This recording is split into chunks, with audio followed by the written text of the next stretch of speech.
up here to continue our project that we've been doing for the last 12 months, where we've been building, where we've actually been trying to work out how we connect between the union movement and Anangu here up in the APY lands.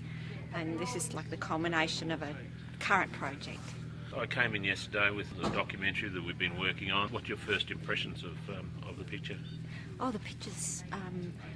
The picture's a really important picture. It's because I think what we do too much as white fellas is that we problematise Aboriginal people instead of trying to understand culture and build relationships. And what the movie does, I think, is to really give us a framework to think about how we can build relationships with better understanding. And it's just such an important movie about culture. And unless we understand the importance of culture and language, law, culture, family, then we're never going to be in a position where we can support Aboriginal people in this country. It's such a different worldview. How do you approach it? I mean, it's difficult to. I think we had the conversation. You know, you have to be here to get it, sort of thing. Yeah. How do you approach it to get through that sort of philosophical barrier? Yeah. Oh, look, I think we have to remember words like respect, and also don't think that we have to know everything, and to listen and to be able to allow opportunities to build relationships. We don't all have to know each other. All over the world, we don't have to know the intricacies of each other's cultures to be able to work together, support each other, build relationships and support each other. We can do that by respecting each other and listening.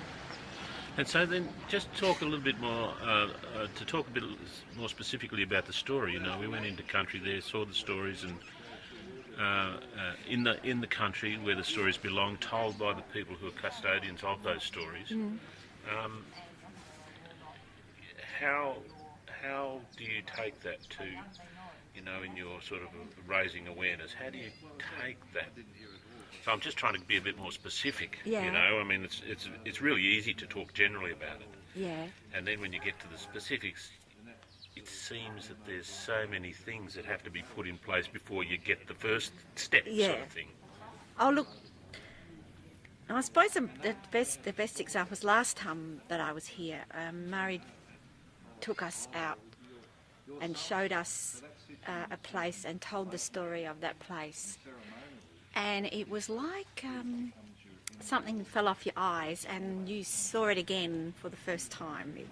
You saw the country, and you saw things that you'd been looking, but you hadn't actually seen them. And driving back to Adelaide, because he told us the journey and told us where that place was. There's a place on the road that I didn't even notice before, but every time I come up and down now, I notice it because I know what it means and I know the story attached to that now. Even though it's an outside, you know, it's just a superficial outside story, but it gave me an insight into what it must be like to know the story of every place, of every plant, and the way they all connect together, and the appreciation of how rich and deep and complex and important the Anangu culture is up here, and that's an incredible privilege to be able to have had a relationship, to be able to learn that way. But for me and in my culture and where I'm coming from, it also I've learned other things like better able to listen to people, more about taking time, not always having to rush to conclusions. Is a lot of subtle ways of being that I've picked up by having contact with people up here.